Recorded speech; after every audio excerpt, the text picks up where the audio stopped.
अस्सलाम वालेकुम स्टूडेंट्स। आज हम देखेंगे कि 9th क्लास का जो चैप्टर नंबर 1 है बायो का, वहाँ से आपके कौन कौन से एमसीक्यूज़ कवर हो सकते हैं।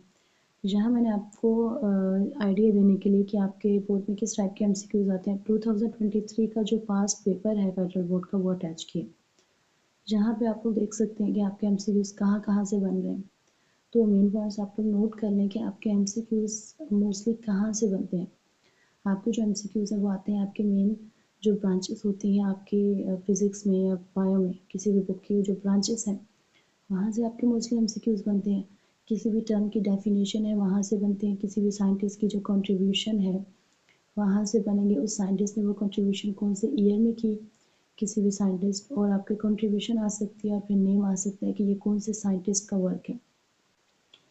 और कोई भी अगर आपके इस टाइप के फिगर्स हैं, लाइक कोई टर्म है उसका मीनिंग है वो आपका आ सकता है। किसी भी प्लांट एनिमल का साइंटिफिक नेम अगर गिवन है वो आ सकता है। उसके अलावा आपके जितने भी जो फिगर्स हैं, लाइक जो बायोलॉजी है उसकी 3 मेन ब्रांचेस हैं, तो आपका 3 यहाँ पे ऑप्शन आ सकता है। तो इस टाइप के जितने भी एमसीक्यूज हैं वो सारे मैंने इस वीडियो में कवर किए हैं। और मैंने यहाँ पे साथ में आपका एक सैम्पल पेपर भी अटैच कर दिया जिसको आप लोग अच्छे से रीड कर लें कि आपके एमसीक्यूज किस टाइप के आते हैं। फर्स्ट यहाँ पे मैंने जो बोर्ड के पॉइंट ऑफ व्यू से उसी से मैंने सारे जो चैप्टर हैं वहाँ से एमसीक्यूज उठाए हैं और मैंने हर टॉपिक को इसमें से कवर किया है कि आपके साइड ब्लॉग्स को भी इसमें कवर किया है जहाँ से आपके मोस्टली एमसीक्यूज आते हैं। तो आप देख सकते हैं कि लिविंग ऑर्गेनिज्म 60 to 90% ये आपका फिगर में आ गया। क्रिएशन ऑफ मैन 2 स्टेप्स में, और ये भी आ सकता है कि आपका जो कोई भी वर्ड है वो कौन सी लैंग्वेज का है, ग्रीक का है, लैटिन का है, ठीक है। और 3 मेन डिवीजन्स, उसके बाद यहाँ पे एग्जांपल गिवन है ब्रांच की, क्योंकि आपकी जो न्यू बुक है उसमें ब्रांचेस के साथ एग्जांपल्स भी गिवन है। तो एग्जांपल्स को भी आपने अच्छे से रीड कर लेना है। कोई भी ब्रांच होगी उसकी एग्जांपल गिवन होगी और आपने आइडेंटिफाई करना होगा कि ये कौन सी ब्रांच है। यहाँ पे ये जो है, यहाँ पे जेनेटिक्स की एग्जांपल आपको गिवन है कि वाइट कैट प्रोड्यूस करती है वाइट किटन को, तो ये जीन्स में होता है, ठीक है। तो ये जीन्स ट्रांसफ़र हो रही हैं तो ये जेनेटिक्स में स्टडी हो रही है। उसके अलावा साइंटिफिक नेम जो है ह्यूमन बीइंग का वो यहाँ पे गिवन है। नेक्स्ट आप देख सकते हैं कंप्यूटेशनल बायोलॉजी है उसकी डेफिनेशन गिवन है। फिर कौन सी ड्रग यूज़ की जाती है, एस्पिरिन है। फिर फार्माकोन का मीनिंग गिवन है, लोजिया का मीनिंग गिवन है, और मलेरिया के ट्रीटमेंट के लिए जो ड्रग है उसका नेम है। नेक्स्ट है ये भी एक सेंटेंस था, वहाँ से आपका आ सकता है कि एनिमल कौन से प्रिंसिपल पे वर्क करते हैं, रन करते हैं फिज़िक्स के।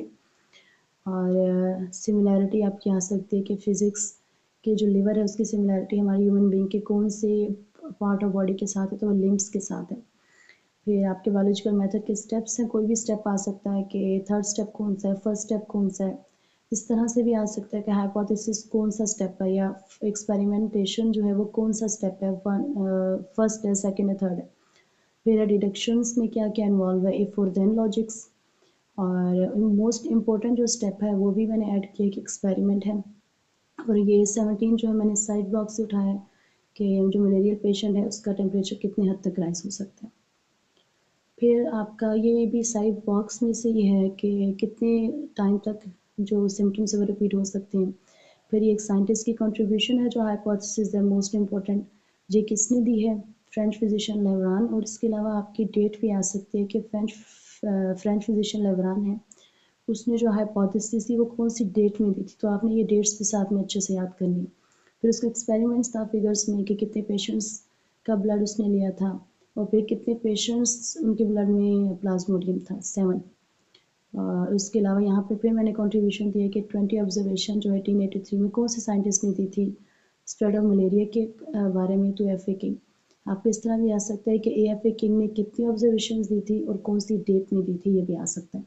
तो आपने जो भी है इसको अच्छे से रीड करना है। 2-3 एमसीक्यूज तो एक एमसीक्यू से मजीद बन गए।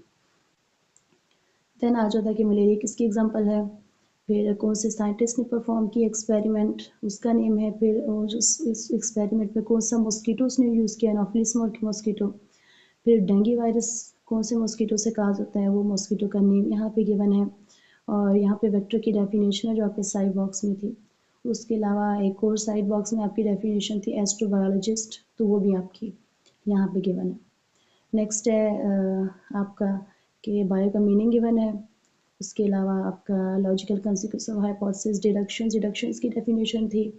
यहाँ पे अगेन एक ब्रांच की डेफिनेशन है, इंटरनल स्ट्रक्चर को कौन सी ब्रांच में स्टडी करते हैं, तो एनाटॉमी। और देन है आपका एक एग्जांपल गिवन है कि तो एपिथेलियल टिश्यूज़ हैं वो हम लोग कौन सी ब्रांच में स्टडी करते हैं, तो एपिथेलियल टिश्यूज़ की टाइप है तो टिश्यूज़ को हम हिस्टोलॉजी में स्टडी करते हैं।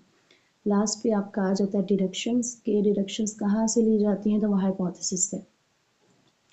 Okay students, thanks for watching.